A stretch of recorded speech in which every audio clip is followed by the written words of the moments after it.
Hello, my name is Natasha Williams, and this is my presentation on four of the best empirical or evidence based programs or practices that can be used in youth development programs.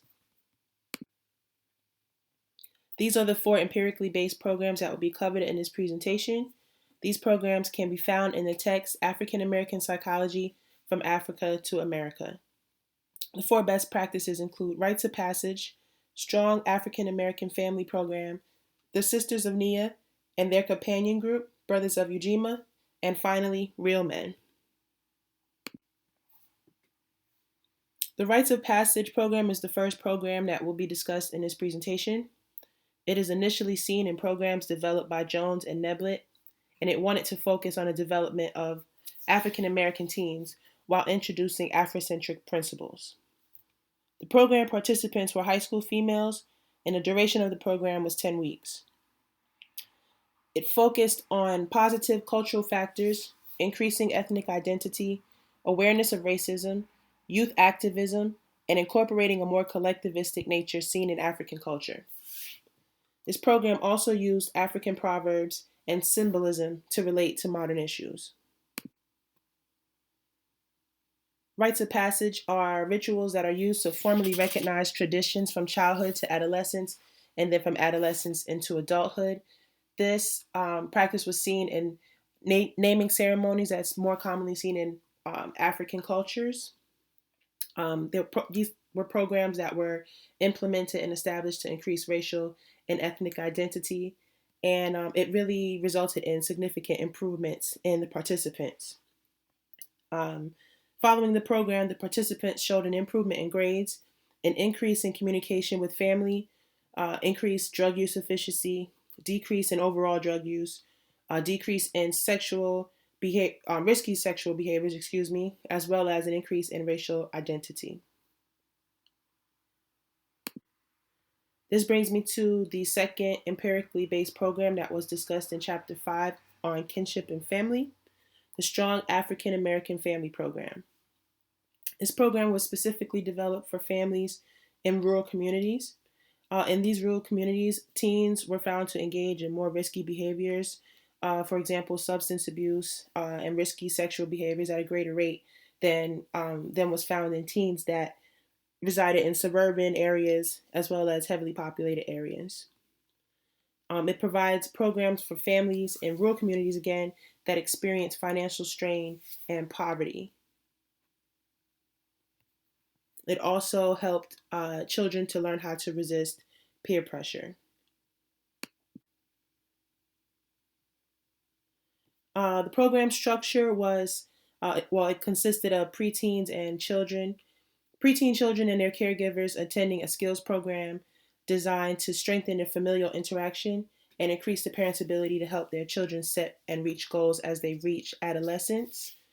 Um, it consisted of, again, 7 weekly 2-hour meetings. The parents and the children were separated into age appropriate skill building sessions for 1 hour. And then at the second hour, they convened together for a chance to put into practice skills that they learned in the first hour.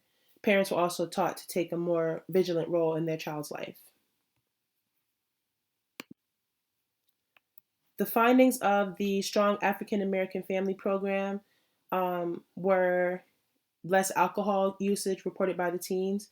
There were also an increase in protective beliefs and behaviors, which are attitudes or positive attitudes about alcohol and sexual behaviors, setting future realistic goals, drug abstinence, positive attitude about parental influence as well. The parents who attended this program also reported positive changes in parenting communication, increase in racial socialization, and an increase in establishing an open line of communication about sex, as well as the establishment of clear roles within the family. The next program in this presentation is Real Men. REAL is an acronym for Responsible, Empowered, Aware, and Living, and was developed by Delorio, McCarty, Resnicow, Lear, and Densmore.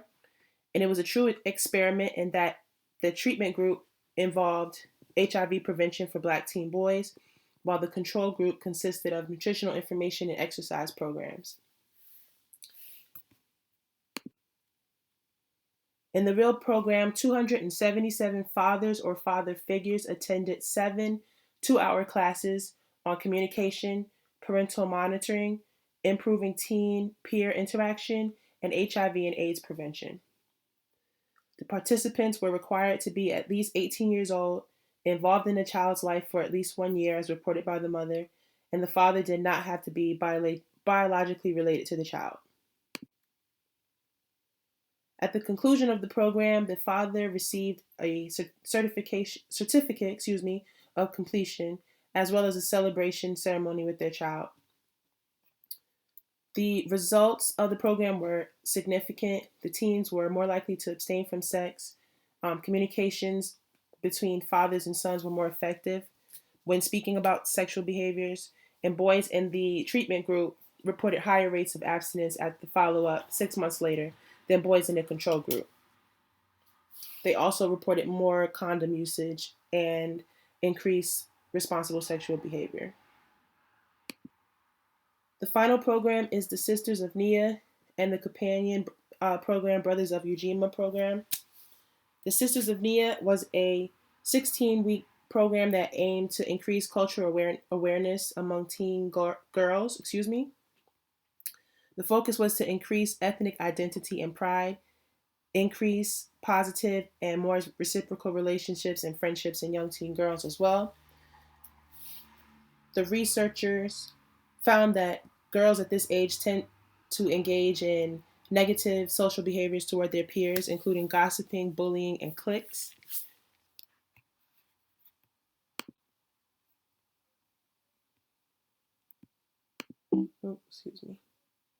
The young girls met in small groups and participated in activities that promoted sister friend behavior. The participants then received rewards for being cooperative and kind toward each other, and they also received assigned work outside of the program that emphasized practicing being an effective and supportive sister friend. The results showed an increase in racial identity, an increase in positive relationships, and a decreased negative behaviors toward their peers. A post-study discussion with teachers and school faculty where programs have been conducted reported positive changes in the participants. The companion group, Brothers of Ujima, participated in a similar program. This program provided the teens with education on the principles of Nguzo Saba, which are the 7 principles of Kwanzaa. They also focused on African proverbs and the use of adult males as elders. Similar to the Sisters of Nia, participants reported an increase in peer relationships and pro-social behaviors. This is the conclusion of my presentation. Thank you so much for watching.